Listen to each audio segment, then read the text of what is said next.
Hi everyone, welcome to another episode of SmugMug Live. Good morning, good afternoon, good evening, wherever you are joining us from today. I really appreciate you joining us. Thank you so much. We really appreciate your support of this channel.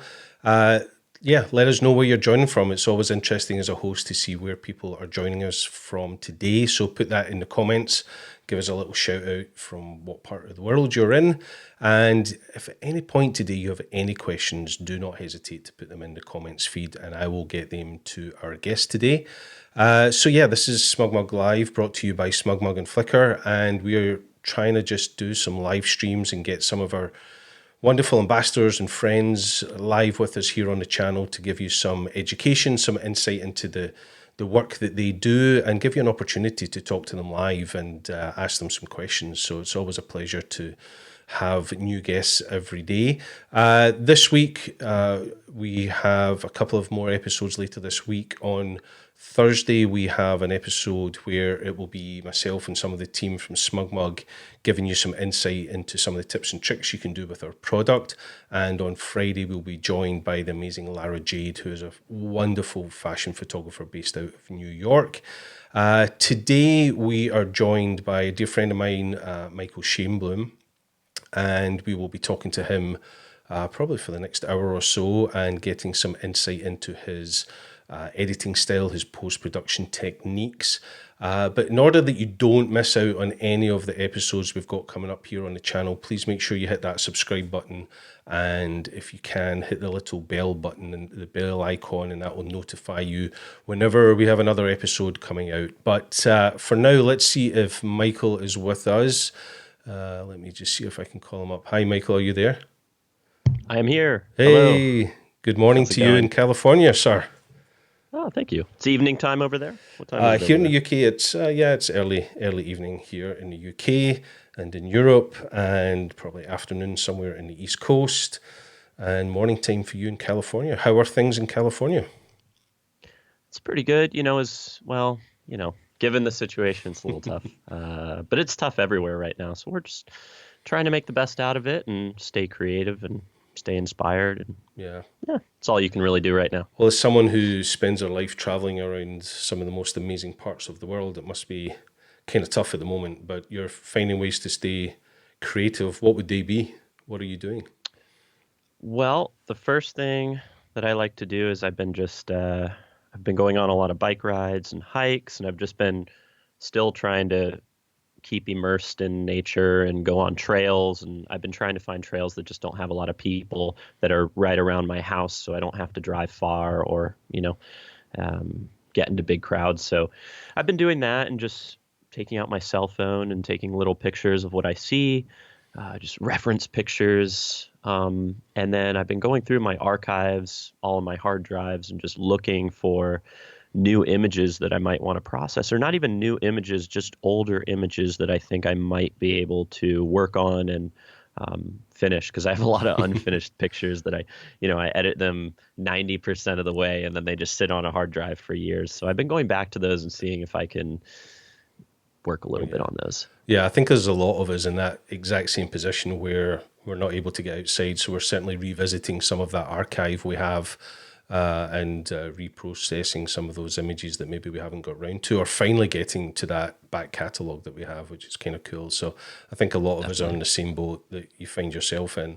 But I'm glad to hear you're still staying active and still getting some outdoor time, albeit very limited, like most of us at the moment. But if someone joining us today doesn't know who Michael Shainblum is, how would you describe what you do and who you are? I always hate this question. We love asking, the hosts love asking that question because it saves us having to do it. So let's have you do it. Okay. I've never had a very good answer for this question. I'm just a photographer, artist. Done it from a young age, and it's my favorite thing to do, creating art, whether any medium, not just photography. It's the way I express myself. It's what I love doing. So I've kind of decided to dedicate my career to it, and really not only dedicate my career dedicate my entire life to it. It's just my biggest passion is creating, and photography is definitely the main way I've been doing that. Photography and filmmaking, a lot of outdoors, nature, cityscapes, aerials, night sky, time lapse, slow motion. I haven't really set myself like one very specific thing to do. I just like doing a variety of things and keeping, yeah, keeping the variety going. Yeah, certainly. I love all the work you do, especially your time lapse.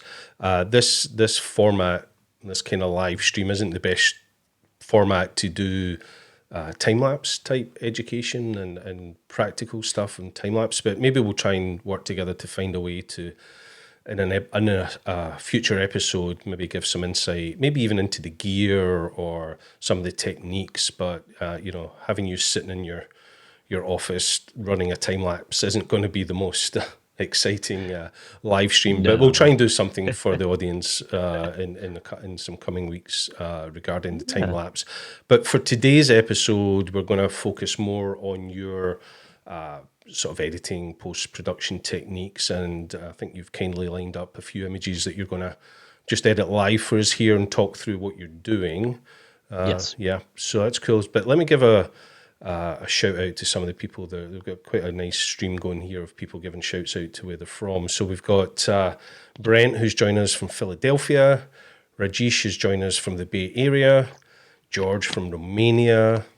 Alan's in Canada, in Ottawa. Sandy's in Mukilto, WA. Apologies, I'm not familiar with that place. Federico's in Italy. John Harrison gives us a shout out from Amsterdam, Jacksonville, Florida. So there's a lot of people from all over the world joining in, which is wonderful. Keep the shout outs coming. It's always nice to know that you're joined. Yes, thank you so much, everyone. And we're probably going to spend, we gave ourselves an hour, but we'll see how it goes. We're not rushing away. So if Michael's in his flow, then we'll just keep on it. But we're just going to get into some editing. The streams keeping coming here with all the shout outs. Oh my goodness. Iran, San Diego, Bay Area. Nice. Yeah. Yeah. San Diego. Lots of great places we'd love to go and photograph right now. I mean, that's the painful bit, is all these beautiful cities and areas of the world where we would dearly love to be taking landscapes and time lapses, but those days will come back and we'll find a way to do it. But for now, we're going to check if Michael's screen is sharing and we'll get into it. So do you want to share your screen for me, Michael? Yes, I can. Let me go ahead and pop over here. Okay, let's see. Let me know when that works. Yes, we can see your Lightroom. Just so that we're aware, just the way you're streaming you're streaming at very high resolution. So the sliders and stuff are quite small on the screen. So for our viewers, Michael, if you would maybe just call out what you're actually adjusting and stuff so people can follow along. No problem. And before Michael gets into it, I would just say that, during this demonstration and his techniques, just ask the questions away in the comments. I'll make sure to keep an eye on them, and I'll interrupt Michael when it's appropriate to ask some of those questions. If we don't get to them during his presentation, we'll certainly ask them at the end, so there's no problem there. So, Michael, I'm going to turn it over to you. Cool. And let you present away. Yeah, and just, as far as the format of this, I don't have a script. I haven't gone through every function of what we're going to do right now. This is just for fun. I have these images here, and every day is different, right? So if I process these images every day, I might do it a little bit different or use slightly different techniques. So really, this is just an experiment. We're going to play around. We're going to explore a bunch of really fun techniques and tools. And I don't know. I don't know the outcome of any of these images yet because I haven't run through every single step. It's more of, more of having fun and exploring the different tools. So that's the whole joy of live streaming is, it's just playing around, having fun, nothing serious. This is very informal. So any question is open, so bring them on, but go ahead, Michael. So in a sense, we're almost, we're going to try and explore some of these images together, I guess you could say, if that makes sense. It does. Shall we do a sand dune image? Because sand dune images are super fun, and I definitely love processing these style of images. Yeah, we definitely should, because actually I requested that you do a sand dune image, so that's exactly why we should. All right, let's do it.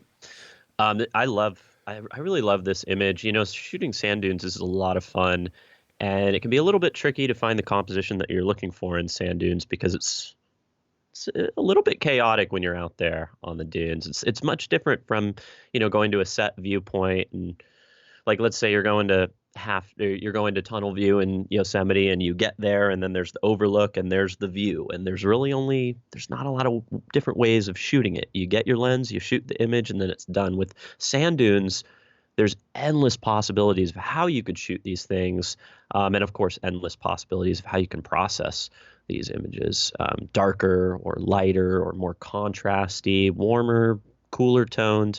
So for this specific image, I'm actually using the 70 to 200 lens. It's telephoto. So I'm standing pretty far away in the distance and I'm zooming in on this little dune right here, catching all this blowing wind. That was my favorite element of the composition. And then I found these nice kind of diagonal patterns to match that general shape of the peak of the dune.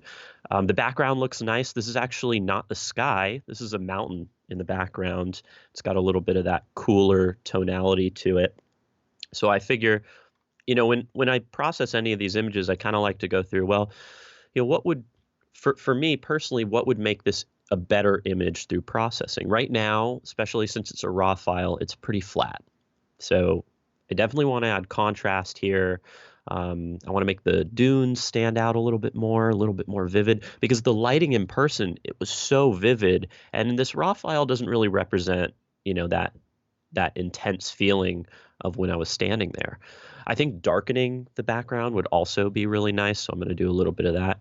Just a few minor technical details before we edit this one. This is 1/500th of a second. So I'm shooting a really fast shutter speed for this. F11 to try and get everything in focus.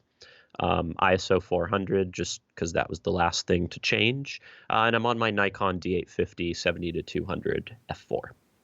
We have some people guessing where the sand dune is.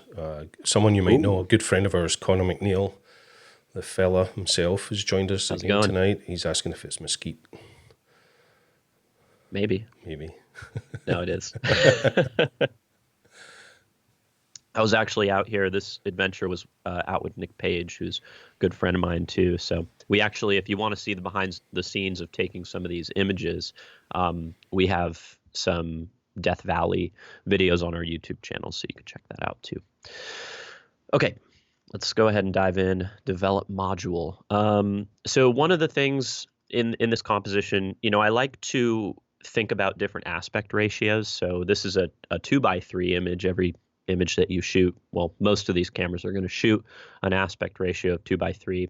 But for this image, I actually, in my head, I wasn't really thinking of this image in the sense of a 2:3. I was actually thinking of this more like a 1:1 or 8:10. So we're going to crop some of this off. And I actually wanted to crop some of this left side off because you have these really nice, simple patterns on this side of the image. And then it gets just a little messy over here on the left side with this part of the dune protruding out.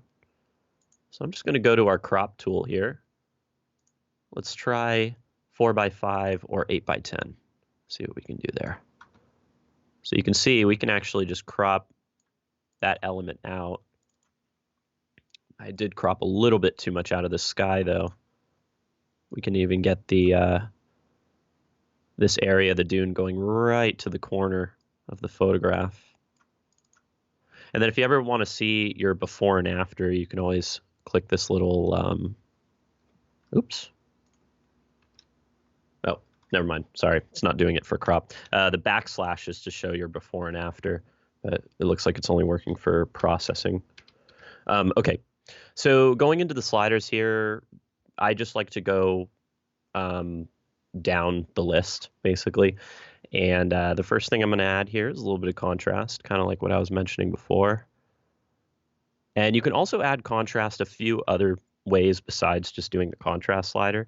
You can add contrast by introducing more whites and highlights into the image and then pulling the shadows and the blacks down. That's going to do the same thing. It's going to add contrast, but you can do it a little bit more selectively. So there's a number of different ways of adding the contrast to the image. So I'm going to bring in some of the whites here. You can see what it's doing to our histogram here too. It's bringing all those tones up. The further your histogram is to the right side, the brighter or more high key your image is going to be. And let's just play around a little bit. We don't have any shadows or blacks in the image right now, so let's take some of those down. Yeah, so that's really making the image pop now. So the more I play around with the contrast and the different sliders, the more I start to get a bigger picture of what I want to do to the photograph. So the first thing I'm noticing, well, as I increase that contrast and increase some of the colors in the image, I notice, okay, I might want to start shifting my white balance and playing around with different white balance tones. So for this one, I think I'm going to have it be just a little bit warmer. I don't need the background to be quite so blue. And what I like to do is if you crank the slider too far, let's just crank it just as an example. I didn't go too far on the slider, but you can see it made it super warm, way too warm. So what I like to do to be more selective with the white balance is I like to click right on the number and use the up and down arrow keys to be a little bit more fine-tuned and selective. And you can see each time I click the arrow key just once, it has a pretty strong effect on the image already. So, just clicking back and forth, we can decide where we want that white balance to be. And the only thing, one more thing to consider with live streaming, I'm not sure how it looks, over the web. It's looking okay. The way we've got it set up today is we are giving a bit more bandwidth to your screen than to our actual faces. I figured people would want to see the screen more than you and I. The only thing I would say is your sliders are almost unreadable because they're so small. So if you just call out what slider you're using, I'm sure people will appreciate it today. Okay, cool. Yeah.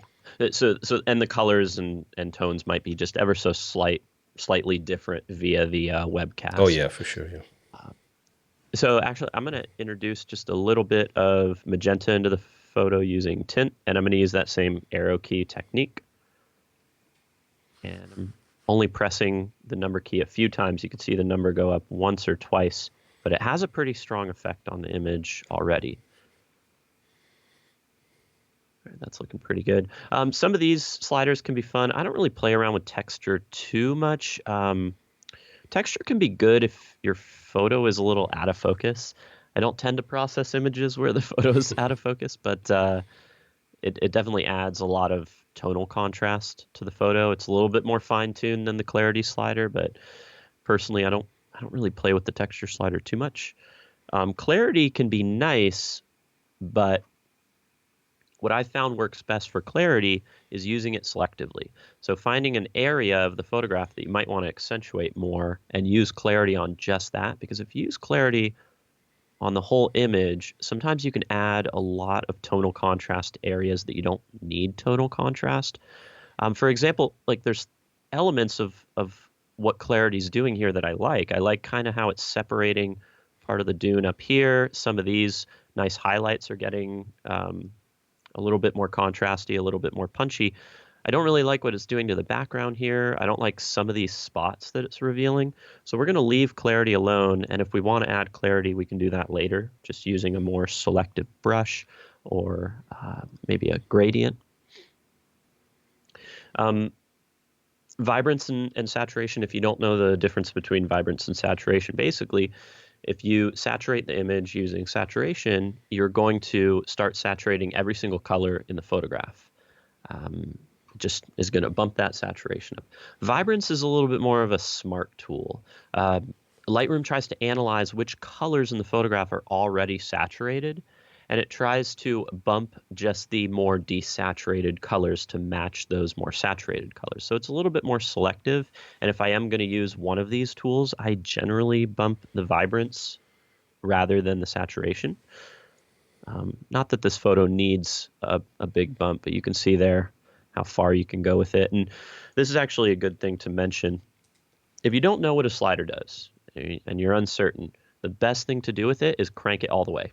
Crank it all the way. It's definitely going to be far beyond what you want, but at least it gives you a very good visual representation of what the slider is doing. If you crank the vibrance a few points, it's kind of hard to tell what it's doing. But if I crank it all the way, there we go. So I like to do that with every slider and just kind of crank them back and forth to see what they're doing and find the sweet spot in between. The other thing I should mention with any sort of Lightroom processing is you can always go back on your edits. And I do all the time. I'll edit these sliders, I'll change some things at the bottom here, and then I might go back and change the sliders again, add new gradients, redo the gradients. It's kind of like pushing and pulling the image in different directions depending on what is happening with the edit. So yeah, that's one more thing to consider. Don't be afraid to go back on your edits and move these sliders as you see fit. Let's take a look at before and after. So yeah, really bringing out a lot of those colors. That's looking nice. So let's see what we can do here. Let's go down. The tonal curve is another way of adding contrast. Personally, in Lightroom, I don't really use the tonal curve, but you can add more highlights and darks and shadows through here. You also have the sliders down here. It's just another way of increasing the contrast or increasing the brightness and tones. HSL slider, we'll play around with that later, and we may actually use these sliders for a separate image rather than this one. We'll see how this one goes first. Split toning, not going to use that one. Okay, so detail panel. I'm going to add just a little bit of noise reduction into the luminance. And generally when I'm doing noise reduction, I add a little bit to the luminance, and then if it's a night sky photo, we might use some of these other sliders, but I just bring in a touch of that noise reduction. And the thing is, I didn't really have a lot of noise to begin with in this photograph, but it is a sand dune, so there's a lot of really, really fine-tuned grains. So introducing just a little bit of noise reduction, I find helps soften that a little bit. You can also increase sharpening if you need to. And then every single time I edit a photo in Lightroom, regardless of what the photo is, it doesn't matter, I always click this checkbox for remove chromatic aberration.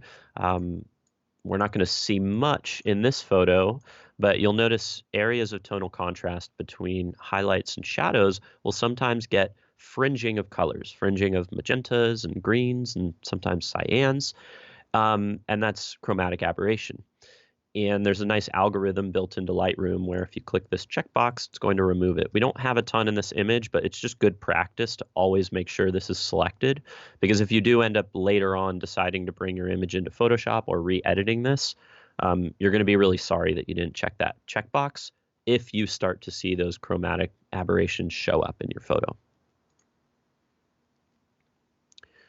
And then enable profile corrections, and it's recognizing my lens, and there's vignette and distortion, so let's turn that on and off. For distortion, it doesn't really matter for this photograph, to be honest, because it's a sand dune. They're all organic shapes, and the image doesn't really look distorted. If we were shooting a cityscape or trying to edit a cityscape, the distortion correction would be a little bit more important, or if we had trees in the image that are bowing out to the sides. But I did want a little bit of that vignette removal because we're going to create our own vignette. We're going to re-vignette the photograph, but I don't want the vignette to be automatic from the camera or from Lightroom. I want to be able to set where the vignette is and create my own. So we can just remove that vignette for now. And then transform, we don't need that. This is the vignette tool in Lightroom. Personally, I don't use this vignette tool. I'll show you a more controlled way of creating one. And then calibration, we don't need that either. Okay, so we've gone through all of these panels. These are all our global edits, so the edits that are taking place throughout the entire photograph. So every time we were moving the slider, it was affecting every tone and shade in the photo. These tools at the top allows us to get a little bit more selective, and we can do some selective edits. How's everything sounding? Good? Yeah, it's going great. A couple of questions here, but I'm actually going to keep them until you finish this edit. and then we'll speak about them, because one of them's to do with importing images. So we'll wait till you're finished editing, and then we'll get Sounds to good. that question. So let's go ahead and, just since I was talking about the vignette, let's bring one in. You know what's really annoying me, though, is this dust spot. I got that dust spot right there. If you shoot sand dunes, you're going to get a dust spot, probably. And it's very easy to remove them in Lightroom. We're just going to use this tool right here, which is the spot removal. And I'm just going to make a nice little brush right there. And I'm on, you can do clone or heal and try either or to see what's working better. But for this, make sure opacity is on 100. I have a pretty strong feather, and that's fine. Got rid of the dust spot. I got a question for you. While you're on those sand dunes and stuff, do you try and avoid changing lenses? It depends on the situation. So if the sand is blowing and it's really strong, yes. I do have two cameras, and sometimes I will mount a wide-angle lens to one of the cameras and a telephoto to the other. Yeah. And in a situation like this, where the sand is blowing pretty strong, I mean, while I was standing here, I was eating sand, right? I'm standing here shooting this image, and the sand is blowing in my face, and I'm like crunching on sand bits. If the sand is that strong to where you're crunching sand, then you should not change your lens. Yeah. But I have been on the sand dunes in a situation where it was very calm, very mellow, and I felt comfortable enough to change the lens, knowing that there wasn't going to be sand blowing into my camera bag or where I'm changing the lenses. But yeah, anytime the sand is blowing, I would probably recommend having the lens that you want to go with. And if you only have one camera, one lens, I would personally recommend just getting a lens that covers more range. So if you have something like a 24 to 105, this may be a good situation to use that to get your wider angle images and your more telephoto images. But if you have the ability to do both, then definitely do that. Yeah, that's a great point. And if you have two cameras, while you're in your vehicle before you start checking out, try and get those, two lenses that you need already set up on the camera. Otherwise, as Michael says, try and have a good good range and a zoom lens for that. So thanks for that. Yeah, sand is crazy too. I mean, you'll think you think you're being careful, and then you get back to the car and you're like dumping sand out of your camera bag, and you're like, I don't even know how it got in the camera bag. The camera bag was closed the entire time. You'd be surprised where, the place is sand. Yeah, the whole time you're eating sand too. You're like crunching on sand, like, that's we don't want to know about all the places sand gets right now. But. All right, moving on. So let's do a vignette right now, and I'm going to bring a little bit more attention kind of to the center of the photograph right here. And I'm going to darken just a little bit of this foreground dune and some of the sky, and we're going to use a radial gradient for that. So I'm just going to pull this out. There we go. And the nice thing about these gradients is you can always move them and change them, and they're just a lot easier to use than the vignette tool. Well, not easier to use, but you just have so much more control. You can also change the feather here. And if you find that it's affecting what's inside the circle instead of what's outside the circle, you just click this vignette, or sorry, not vignette, the invert button. So you can see now we're affecting what's inside. Now we're affecting what's outside. So I'm going to do that just as a quick vignette. But we did cause kind of a problem for the photo that I'm going to need to work on a little bit.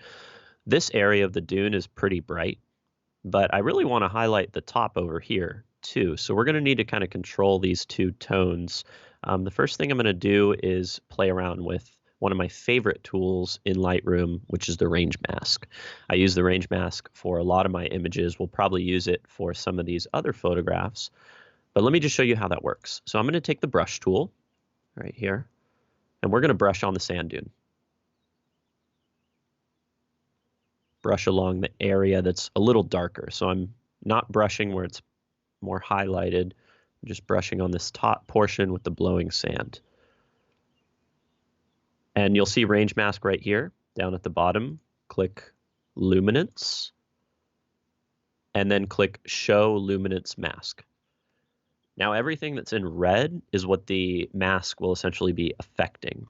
And we're going to play around a little bit more with this. I'm going to brush actually a little bit more than what I brushed already. I'm going to brush right there, brush a little bit more on the edge here.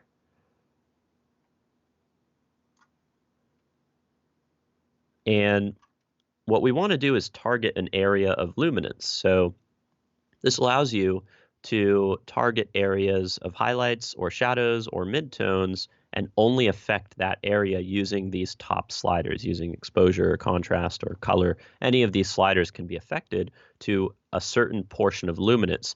It's kind of like in Photoshop if you've ever played around with a luminosity mask. It's a more basic, simple version of that, essentially. So we are going to move this to the right. Oops, sorry. We're going to move it to the left.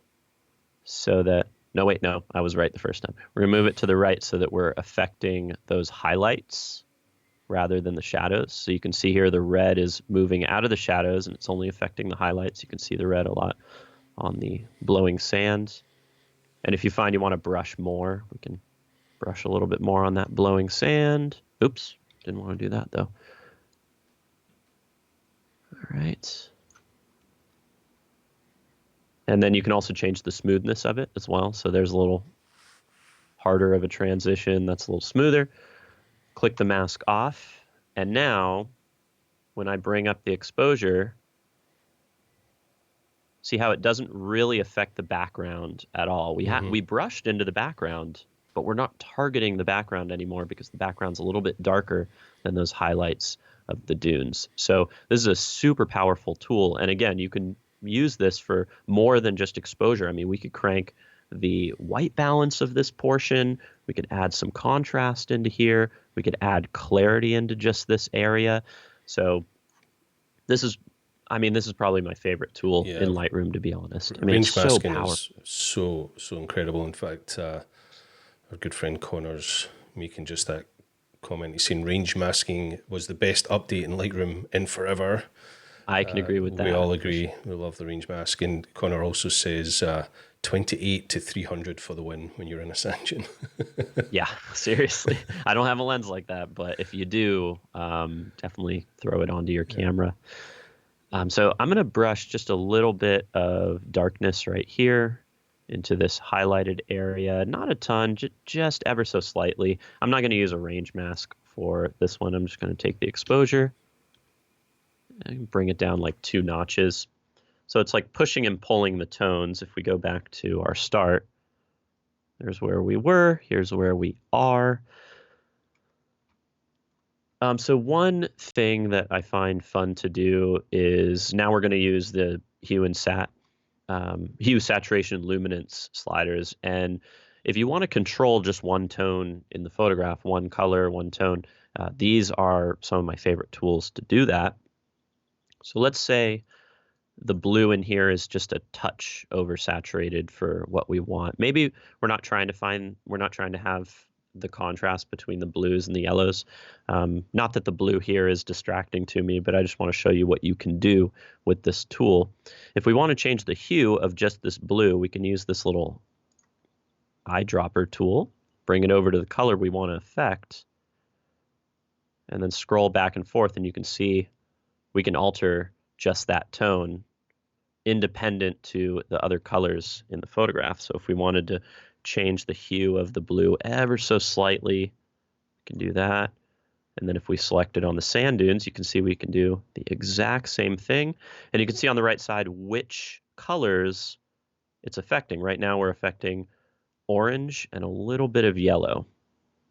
So this is a super helpful tool as well for targeting little areas of the photographs or certain colors. I would stay away from luminance. Sometimes luminance, and just to show you an example, it can have some really weird effects.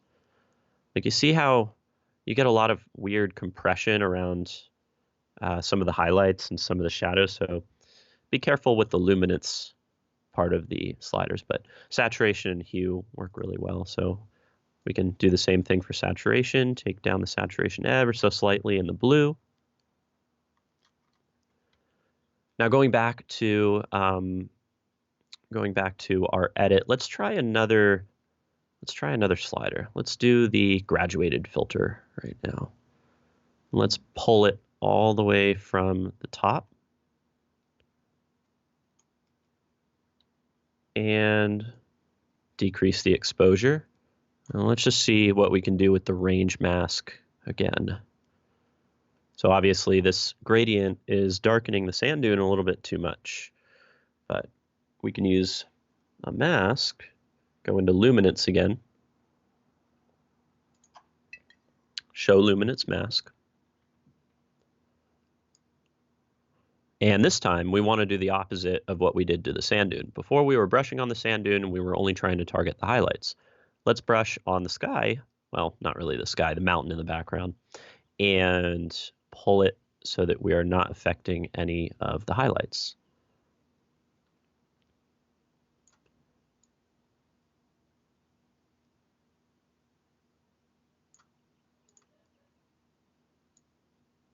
And so you can see there, it does affect a little bit of the sand dune, but we can actually then mask that out. Oops, hold on.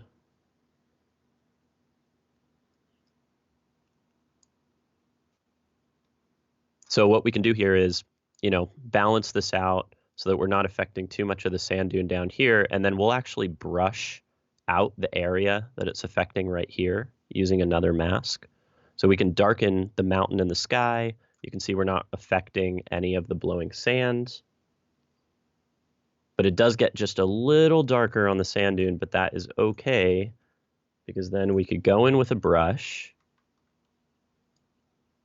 along the sand dune again.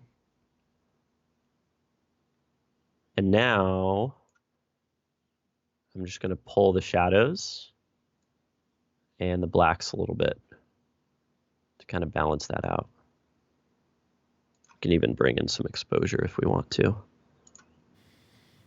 So pushing and pulling, changing things, and then altering different spots. And then, of course, you can go back on any of your edits if you found, okay, well, I'm pushing a little bit too much of the exposure down here. Maybe I want to bring down the exposure, but I also don't want to affect the shadows too far. We can not only bring down the exposure, but bring up the shadows a little bit and bring up the blacks. You can see how that softens the shadows for what we're doing. So anyways. That's cool. I love that combination of a gradient with a range mask, especially if you have like a sky you want to work on, but you have lots of trees and and breaking into the sky and stuff. Having the range mask and a gradient, great tool, great addition. Definitely, yeah. So there's our before and after, and didn't take too much work to get there, and of course we were able to do it just with elements of Lightroom rather than Photoshop. And of course, at this point, this is where I would probably take a step back from the image. I would go take a break. I think this is a super helpful tip if you're processing images. Take breaks. Do not process an entire image in one sitting. You need to get up, go do something else, grab some coffee, grab some food, go outside, come back to the image with fresh eyes to make the changes that you need to make. When you're focused on the screen in the same image for an hour, 2 hours, 3 hours, you start to lose sight of those little nuances. But if you come back with fresh eyes, you'll be able to notice things a little bit easier, I find. That's just a personal thing. No, it's so true and so appropriate. Give it a little time to breathe and come back to it. Even just sitting here now, I notice little things I might do, like I might take down the highlights of the edges over here, even darken the sky and make it a little bit more contrasty. So again, just take those breaks. Don't just sit and stare at the image the entire time, for sure. Awesome. Cool. Right, before you get to your next image, I'm going to go back to a question that was asked by John. He said, do you have a normal import preset that starts out your processing, and does it let you know which images to play with? So, do you have a preset in Lightroom that you add when you're importing your images? I don't have a preset. I usually just go through the sliders. I could totally make a preset for removing chromatic aberration and the vignetting. Although I don't remove the vignetting and the distortion from every image. So either way, I would have to go back and remove or click that checkbox. So I don't have any import presets for myself. I just do every image selectively. But what I do when I'm importing images is my basic workflow is I import my card into my computer into a separate folder. So I'm doing that without Lightroom. I'm just putting in the card into the computer, make a new folder, have my folder structure, and then from that folder that's on my computer, I add them to Lightroom. So I'm telling Lightroom, hey, go to this folder, and this is the reference of the photos that you need to look at. So I don't tell Lightroom, to change the folder or move the images or anything like that. I just add them straight in. And then from there, the way I do my selects is I'll go through my images and I will star any image that I think I might want to work on, or any collection of images that I might want to work on. So I'll go through, and let's say I was going through these images right here and I said, you know what, I don't like this first image. I'm not going to star that one. But this one, I want to work on that. Set a rating to 1 on my keyboard. And then I don't like that one. I don't like that one, but I like this one. I'll star this one. And then once I have, just think about if this was like a few thousand images and I went through it for an hour. And then filter over here on the bottom right side, I can click rated. And it's only going to show the images that I rated. So that's how I do it. And then I also, on here, I like to add collections. So then I would maybe create a collection and say, stuff I want to edit, 2020, whatever.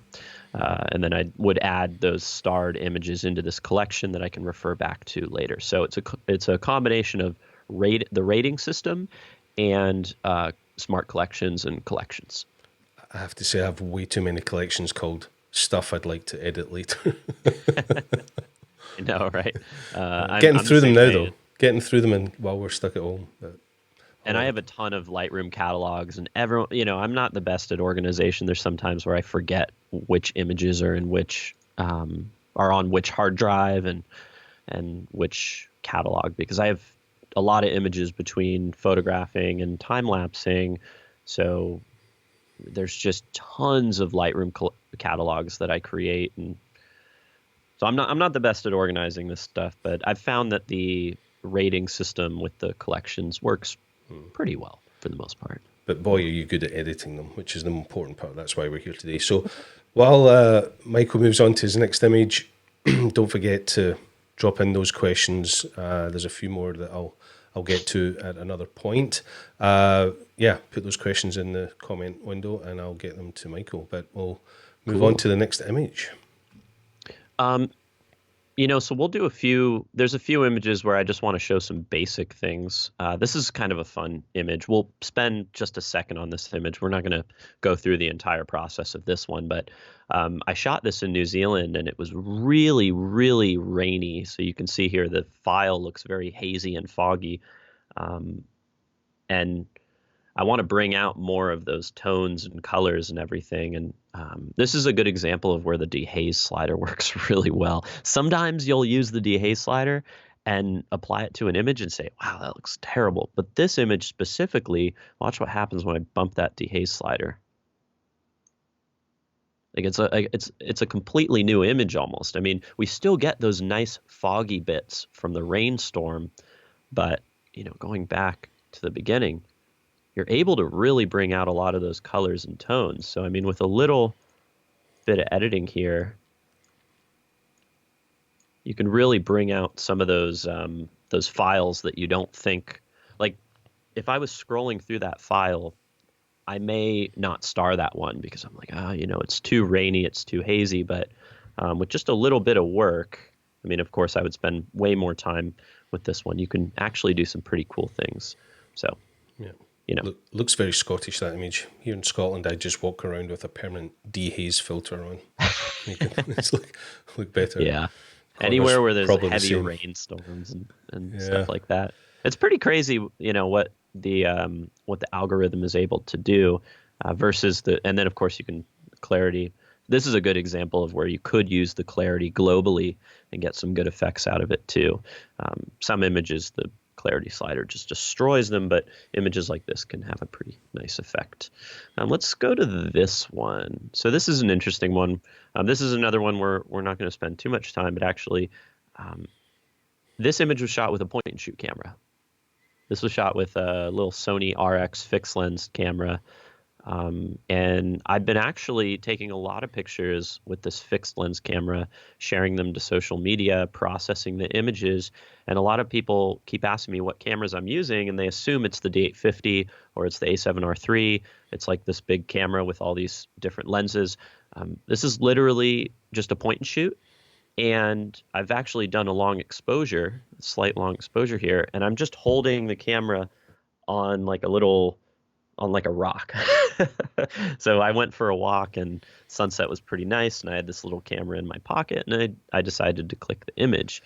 But I figured it'd be kind of fun to process this one, since usually I'm processing these files with so much dynamic range.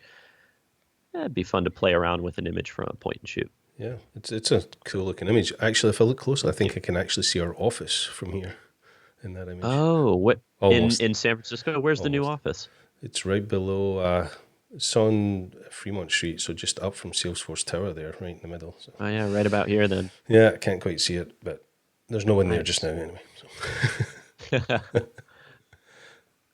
So there's a few things I would like to let's just play around with these sliders and see what we can do with this photograph, because we can actually bring out some of these tones.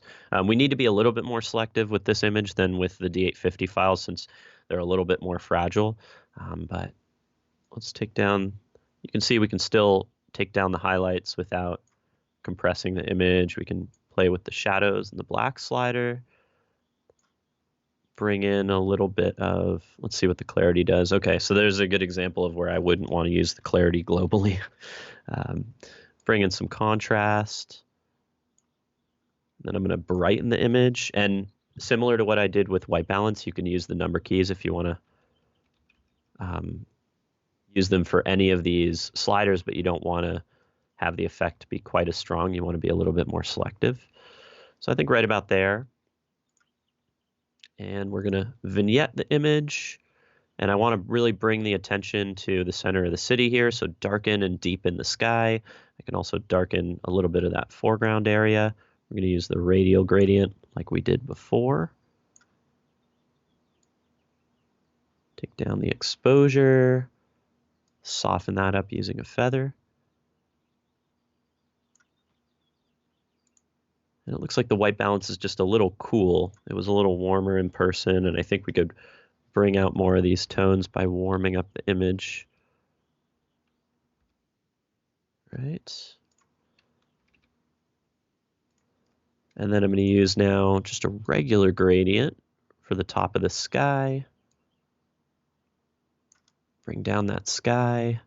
And you can see when you darken the image, the darker the luminance gets, the more, like, we haven't even played around with the saturation at all or the vibrance, but colors get more vibrant as they get darker when you're processing them. So you can, as you start to bring out that luminance and darken the image, some of the saturation of the colors starts to pop more. Bring in some of the magentas. And then with an image like this, you can see it is just a touch soft because of the nature of the camera we're using, but bring in a little bit of sharpness, just a little bit of noise reduction, kind of helps to clean that up. And so let's look before and after. So basic edit, but there's a lot of things you can do to files that aren't just crazy mirrorless and larger DSLR files. So you don't necessarily need the best camera in the world to be going out there shooting images that you're happy with. This image is, I think, 20 or 24 megapixel. Very easy. I could easily print this image, put it on a wall. It's going to look nice. So don't be afraid to play around with the smaller camera systems, and especially if you're just on a walk. Like, this was a day where I wasn't planning on even taking pictures, really. I just wanted to go for a nice walk, hike up the hill, and I happened to have this camera in my pocket, and I'm glad I did because the sky lit up and it looked just gorgeous. So it's amazing where we've got to when we're seeing that small point and shoots are 20 meg files nowadays, though. Shows what size of files you're working with in your main There's even DSLRs. there's even phones that I think have 20 megapixel cameras now, if Yeah, I I'm think there's one thinking about that's it correctly. 40 or something as well, but It's they're not very crazy. good pixels though. But there's 40, 40 meg. True, true. Before you move on to the next image, a couple of questions here. Hussein asks, what is the best way to take multi-photos for panoramas and simultaneously focus stack and exposure blend Um, each frame? That's a lot in that one question. I tend, that, ooh, yeah, that's a tough one. You can do all that, but it's a ton of work, and you have to ask yourself if the outcome is worth the effort for an image like that. Like, I'm trying to think of a situation where I would want to focus stack, exposure blend, and panorama an image. And to be honest, I don't know if I can really think of any. Um, like if I was shooting a 14 millimeter frame, I'd be getting so much of the foreground in the sky. Um, and I might consider doing a focus stack and an exposure blend for that. And in that case, I would do the focus stack and then I would exposure blend.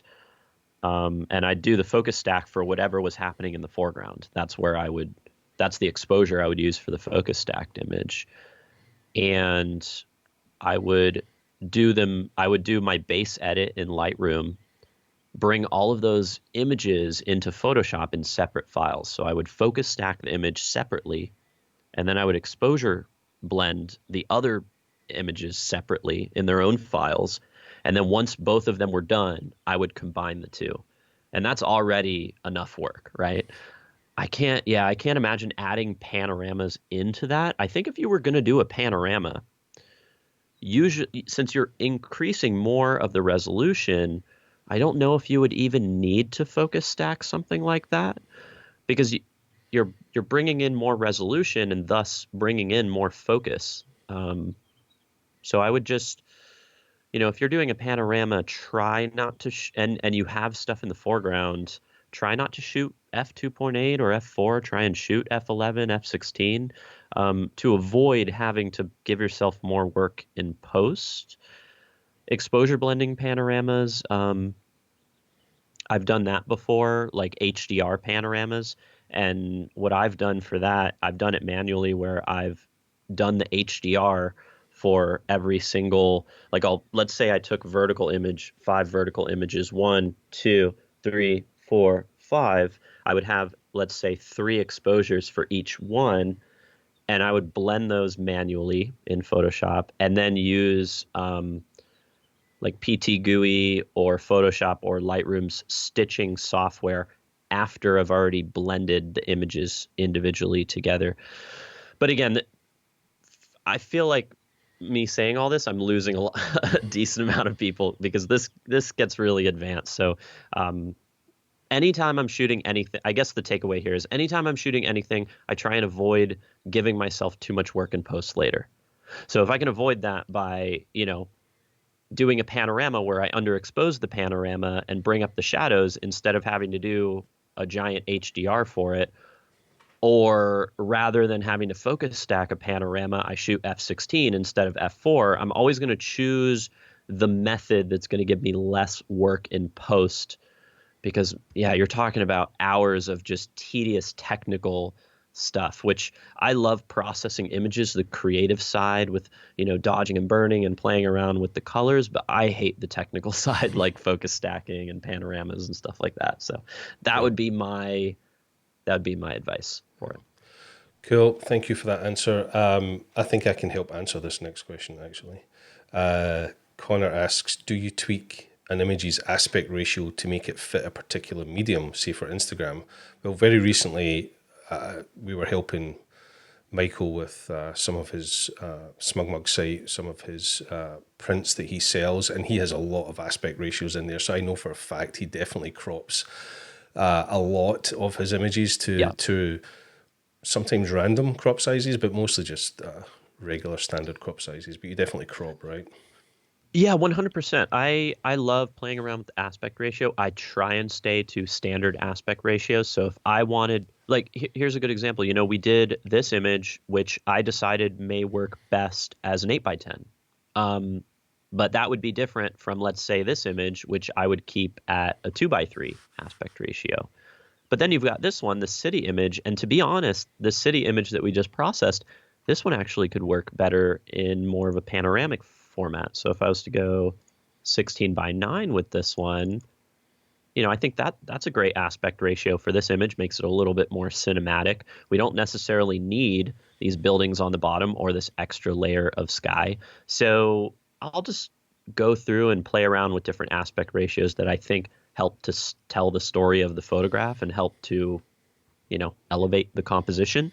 But I'll play around. I sometimes I'll make different versions. Like for Instagram, maybe I'll crop this different. I'll go the old vertical 8 by 10 route, you know, something like that.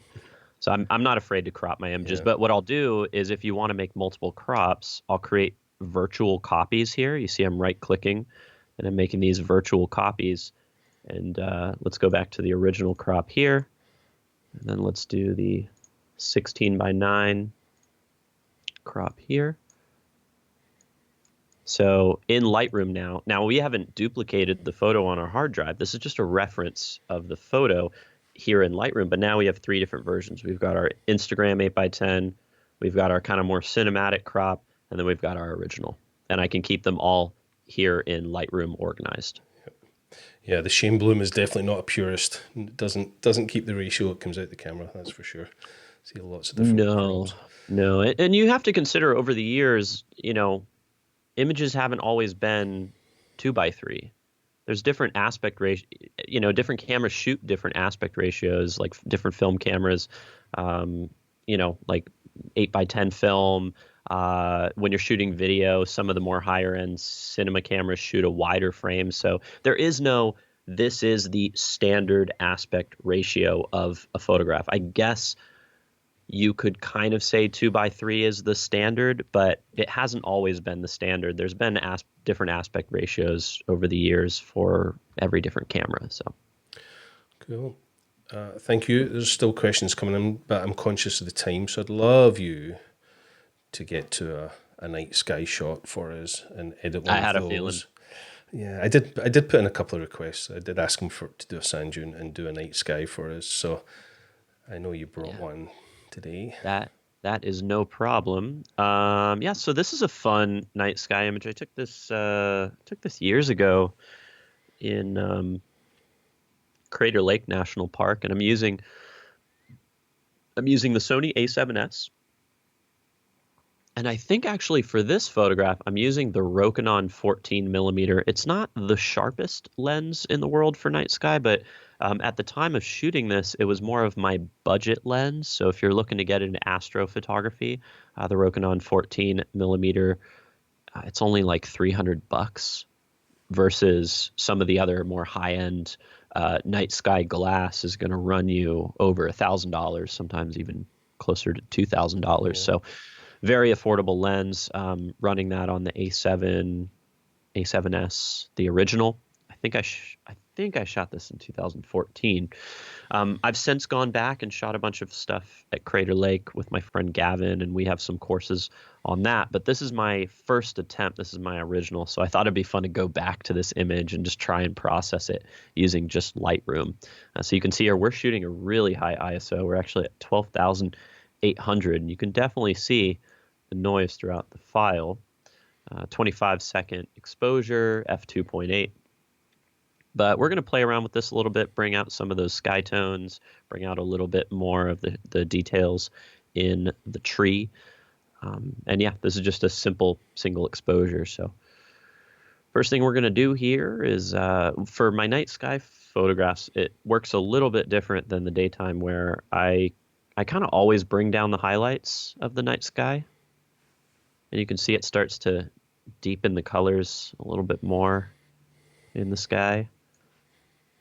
And then I usually bring up the shadows a little bit. And I usually also bring up the blacks. See it before and after.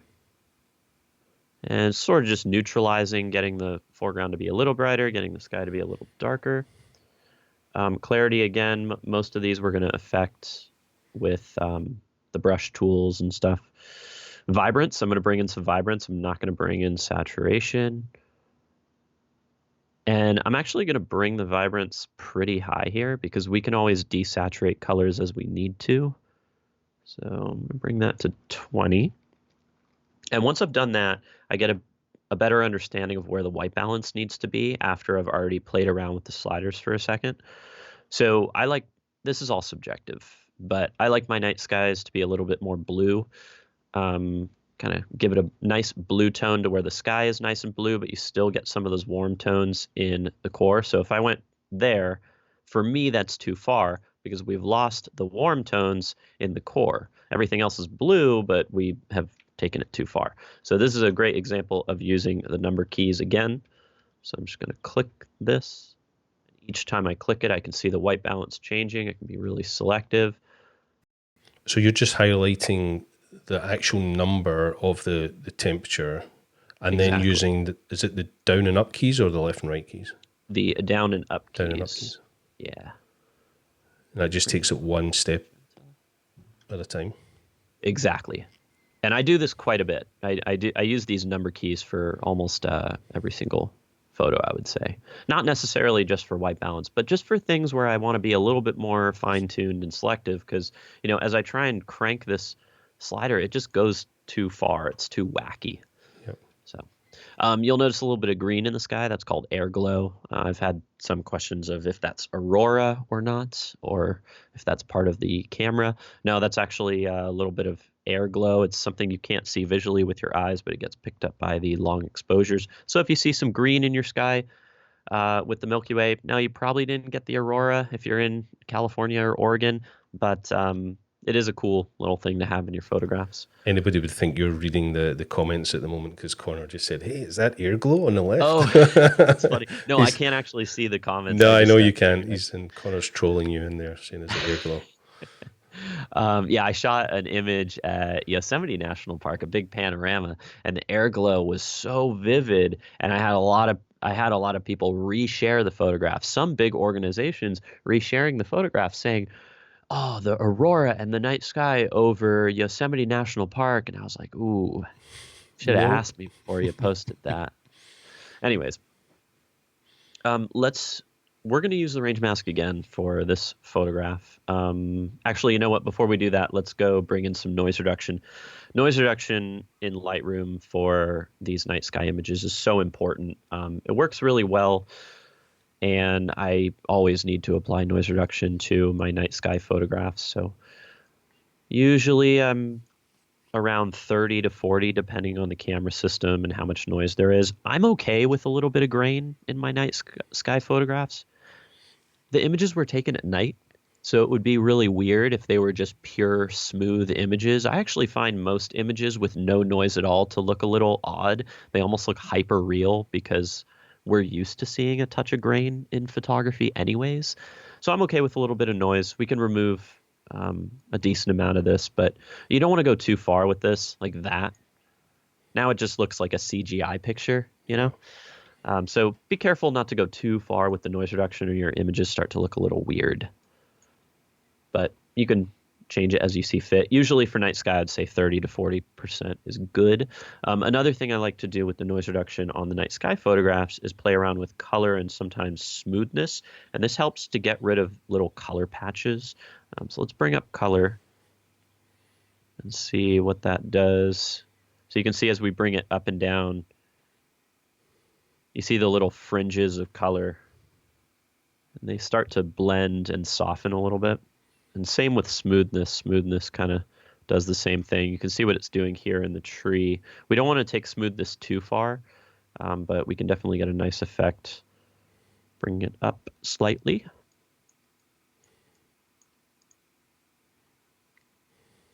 Look at the before and after. Looking good. Okay, now that we've done that, let's bring in more contrast into the sky.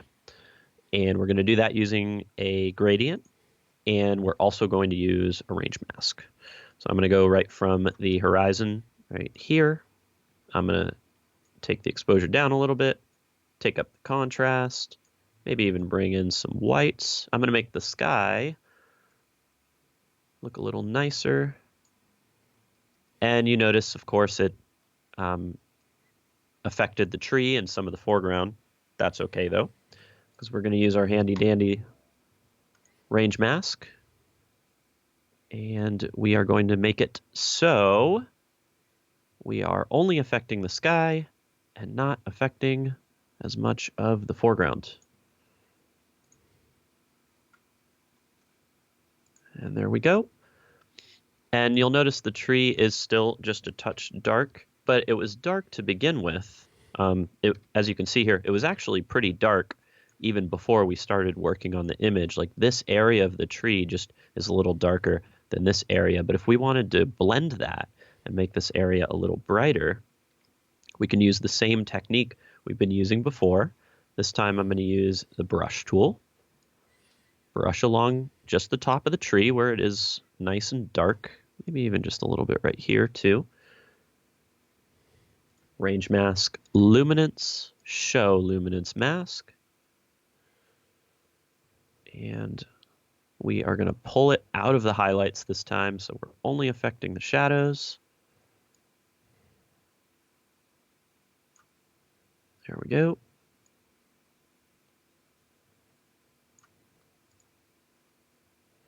And now I'm going to pull, rather than pull the exposure, I think it'd be easier to pull the shadows in the black slider. So let's pull out some shadows, pull out some blacks. You don't want to go too far with the blacks because you can see it removes too much contrast. That just looks odd.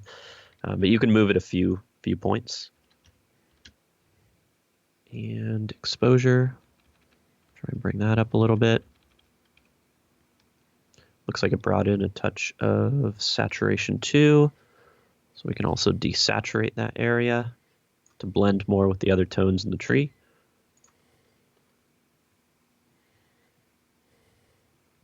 And there we go. So if you want to brighten up little areas of the photograph, and if you find, okay, well, I like what it did, but maybe I went a little too far with it, go back to the brush tool, click on this little icon here, and we can pull that down a little bit more and go back to what we were doing. So you can always go back on your edits.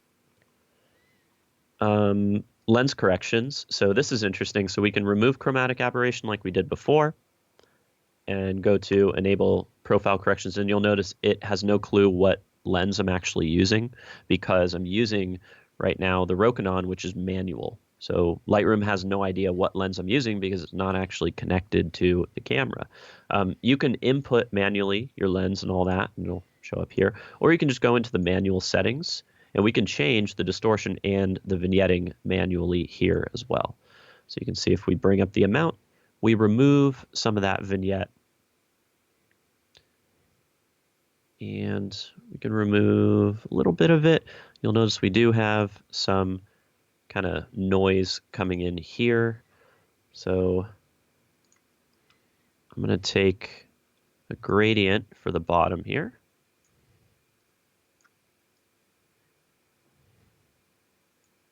I'm going to take down the exposure because we don't really need to see too much of that ground, and I want to remove some of that noise. But again, if we wanted to only affect the shadows, we go back to our handy dandy range mask and we pull it out of the highlights. Pull it out of the tree so that we're really only affecting those shadow areas. So again, just a super powerful tool, works really well for night sky photography. And you can do a lot with night sky photography just in Lightroom. I do some edits in Photoshop as well. I love dodging and burning, but you can get really nice results from a single exposure in Lightroom too. So we can go in again, go to this one and add even more contrast into the night sky. I would be careful brushing onto the night sky. Like you can use a brush tool and bring in a little bit more contrast into the Milky Way. Like if we just brush on here and we use a little bit of clarity, we can pull out just a little bit more detail. But I've seen people do this, something like that, which just it starts to look really, really odd. So just be careful if you're going to selectively brush on the Milky Way to be more subtle. Think about how the Milky Way or the core of the Milky Way is reacting to the rest of the photograph. Like, what do the other tones? It'd be weird if the rest of the photograph was pretty dull and then all of a sudden the Milky Way was just super vivid and contrasty. So you just have to be subtle with it and make sure you're doing things a little bit more selectively. But yeah. Wonderful. Excellent. Thank you for that. We definitely have some questions that I want to get to, but thank you for editing that night sky image. And I think what I'm going to do is try and convince Michael to come back, and we'll just do an episode specifically about night sky time lapse, maybe some of your equipment, maybe go a little bit more into maybe some of the things you do outside of Lightroom. Of course.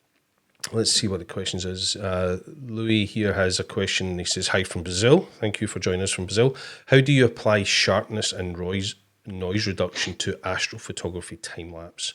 Do you do that whole process in Lightroom? So specifically about the sharpness and noise reduction.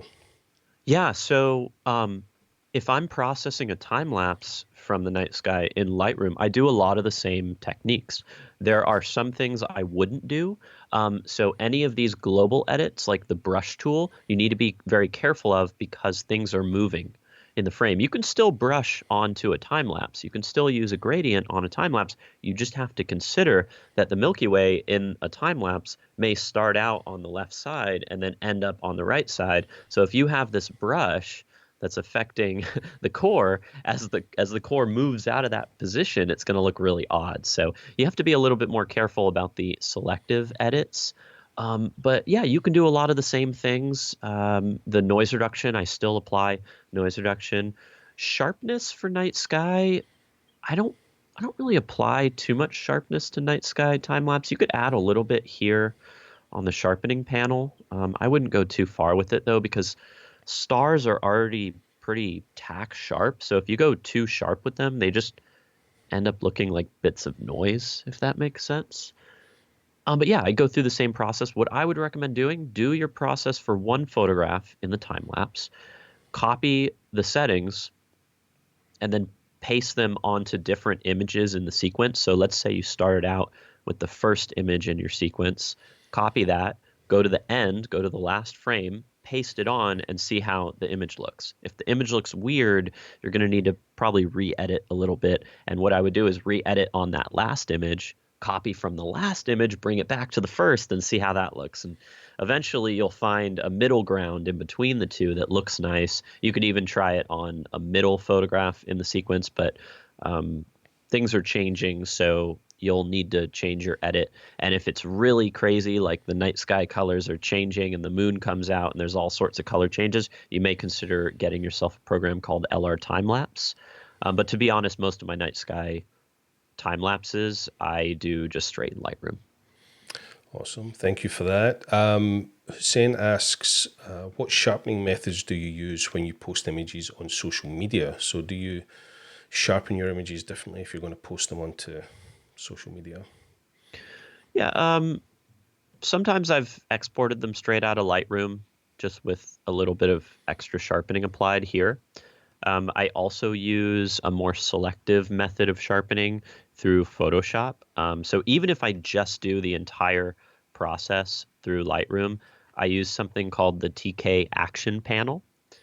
And it's a very smart algorithm that resizes your image by incremental ways and applies a little bit of sharpness each time, and you get really, really nice details out of that. So let's say I processed the sand dune image just in Lightroom, and I was like, oh, this is great, and I'm ready to post this onto my website with a watermark. I'll go into Photoshop, add my watermark to the bottom, and use TK Action Panels to resize the image and do an auto sharpening.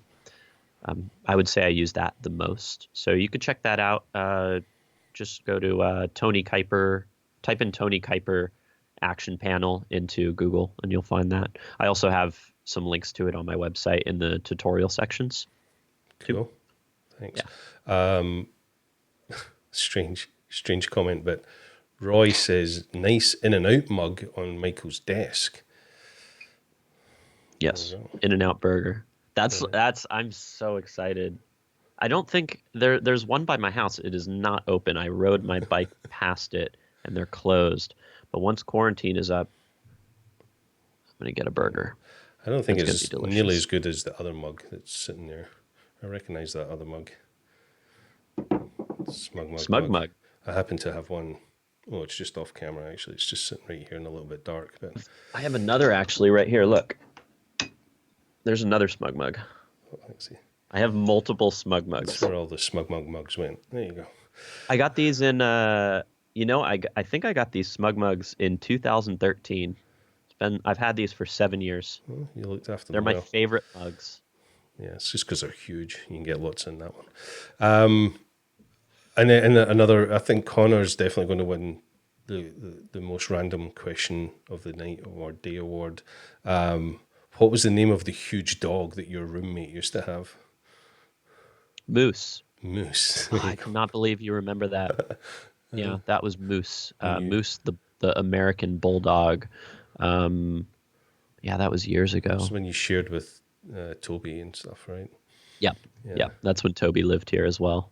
Yeah. Cool. A few more questions. Sure. When you're in the field shooting, how much of your thought process, let me get this, this is from D. McMeans. When you're in the field shooting, how much of your photo process, your thought process is in the moment is about how you may edit the photo? Okay, I'm gonna answer the question, but I just did the most stupid thing I've ever done. So, you remember how you were like, "Oh, I like that mug." I have the coffee in the In-N-Out mug. I literally just tried to drink coffee out of this mug. I was going to say it's been a long day, but it's still early in San Francisco. So it's only noon. I'm gonna go have some lunch after this. Make a nice sandwich. How often do I think about the post processing when I'm shooting? A lot, actually. Yeah. Not every time. Sometimes you shoot an image. Sometimes I shoot an image, and I'm purely thinking about just the way I'm shooting and what's happening in front of me, the light, and the composition. But I do put a lot of thought process in how I might want to edit the images later, especially if I'm doing more specialized techniques, like if an image needs to be focus stacked or exposure blended or even time blended a little bit. I've talked about this before, but let's say I'm shooting a seascape and I really love the foreground pattern I've got, and I've got my camera on my tripod, but then the light gets just a little better a few minutes later. I have no problem blending those two images together if they make sense visually. So I'm thinking about that. Let's say I've got that beautiful foreground pattern, but then the sky lights up a little bit more, but then the foreground flow just doesn't look as good as it did a few minutes earlier. I'll take those two, blend them together. And that's something I'll think about while I'm shooting it. Like, oh, do I have the right composition for this? Is everything aligned? Did my tripod move? Things like that. So I definitely think about the post-processing while I'm shooting a lot of these things, especially in the moodier conditions, like these waterfall conditions. I like to kind of, think about how I would alter the mood to fit the experience. So, if you look at this raw file right here, it's fairly flat. And it doesn't have a lot, like the waterfall is beautiful. It doesn't have a lot of excitement or dark drama to it, I guess you could say. This was so dramatic while we were shooting it. I was with William Patino and one of my other friends, and it just doesn't have that same excitement that when we were standing there were like 60-mile-per-hour wind gusts hitting us in the face.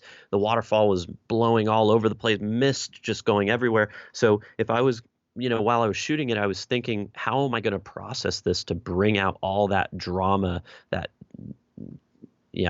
dramatic look? So when I ended up actually posting this on my website, these are a lot contrastier. You see a lot more tonal contrast in the waterfall. They're kind of a deeper, more desaturated blue tone, and they just look a lot more dramatic than the raw files do. So I consider what the emotion of the experience was and what I was feeling while I was shooting the images and that helps to guide me in the right direction for processing the images. Excellent. Thank you. People are answering each other's questions in the chat as well, which is great. Yep, TK Actions was the answer to that. I'm going to have to call an end to it for just now. And, thank you for your time. But if people wanted to learn more, I know for a fact that you have courses people can go and learn the step-by-step process of how you do this. Where can people find those courses that you have available?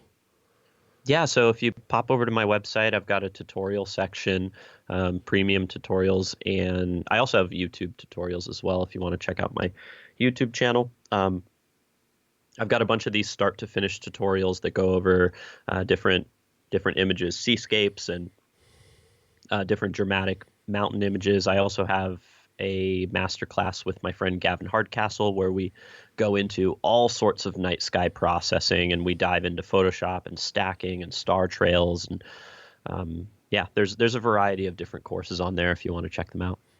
And where can people find that website? What's the name of it? That's going to be shainblumephoto.com, so just my last name and then photo.com. Yeah, I definitely recommend going there and checking out the courses that Michael has, and that one you mentioned with Gavin, specifically on night sky, is a great course. I'm going to convince Michael to come back, as I said, and we'll do another episode where we talk about maybe specifically night sky, because there was a lot of questions coming in specifically about that, as I anticipated there might be. People love your night sky work, so yeah, there's a lot of techniques for night sky too. It's such a it's such a like a big thing to dive into with all sorts of advanced and more simple techniques. Yeah. But as I say, check over on his website for those courses, and you can take your time and follow it step by step, and get into the weeds a lot more than we can on these live streams. This is really just a taster of what's possible. But Michael, thank you so much. Really appreciate you joining me today for this live stream. It's been fun. Let's do it again. Of course. No, thank you so much for inviting me, and I appreciate all you guys tuning in. This was awesome. Yeah. A lot of fun. It was indeed. Yeah, go check out his website and his social channels and YouTube. There's so much content there. We have a lot more content here on our own YouTube channel. You can find all our SmugMug films, which are small films we've made about some of our favourite photographers in the world.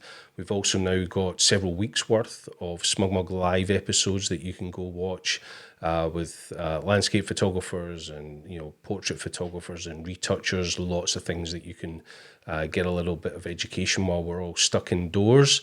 And there's also episodes specifically about SmugMug where we give you some of the tips and tricks on using our own product. I'd appreciate it if you go check out smugmug.com and find out about the work we do here at SmugMug, and you can see why Michael would use it to sell his images and store his files and that type of stuff and build your website. So I really appreciate it. You go checking that out. And I'd love it if you would hit the little subscribe button and make sure you're aware of the episodes we've got coming up here. Give us a thumbs up if you've enjoyed the episode. It really helps us with our work here on YouTube. But Michael, thank you so much. I've really appreciated your time today. Yeah, thank you so much. Appreciate it. It's always fun chatting with you. Yeah, we'll see you real soon back here on SmugMug Live. But for now, enjoy the rest of your day, and we'll see you on the next one. Thank you so much. Bye.